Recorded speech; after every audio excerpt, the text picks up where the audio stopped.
Hello' guys, আমি মানে পিকনিকৰ পৰা আহিলোঁ এতিয়া। আহি মানে নলবাৰীত অকণমান মানে আমি চাহ পানী খাবৰ কাৰণে তাকে জিৰালোঁ। ভাল লাগিছে। নলবাৰী আমি নাম শুনিহে আছিলোঁ, কিন্তু দেখা নাছিলোঁ। ফুচকাকেইটা কেনেকুৱা, নলবাৰীৰ ফুচকা কেনেকুৱা কোৱা, কেনেকুৱা লাগিছে? টেষ্টি আছিল। ই তুমি খাইছা কেনেকুৱা টেষ্ট ম'মৰ কোৱা? আমি নলবাৰীত ম'ম' খালোঁ, ফুচকা খালোঁ আৰু চাহ খাইছোঁ।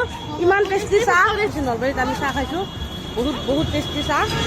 বুজিছোঁ কা চাহখিনি কেনেকুৱা লাগিছে কোৱা? ধুনীয়া লাগিছে। ধুনীয়া লাগিছে। আমি ইয়াতে নলবাৰী মানে পাইকাৰকুছি নলবাৰীত মানে চাহ খাইছোঁ, বহুত ভাল লাগিছে। আৰু নলবাৰীত কোনোদিন দেখা নাছিলোঁ, তাকে মানে বহুত ভাল লাগিলে।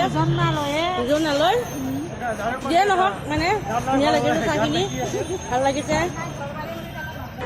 কেনে লাগিছে নলবাৰীত চাহ খাই? ভালে লাগিছে, বহুত টেষ্টি চাহ বনাইছে। আৰু আপোনালোকে ইয়াতে আহিব পাৰে ভোজনালয়ত, মানে ইয়াতে চাহ বহুত টেষ্টি হয়। ম'ম'ও পাই যাব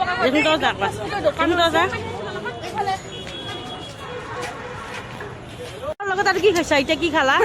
আমাৰ গুৱাহাটীত 20 টকাত 4টা ফুচকা দিয়ে, ইয়াতে 10 টকাত 7টা ফুচকা দিছে মোক। আৰু ইমান টেষ্টি। এইখন দোকানত আহিব পাৰে, দোকানখন দেখাই দিয়কচোন একবাৰ। এইখন ফুচকা ভোজনালয়ৰ সন্মুখত 4টা দিয়ে 20 টকা।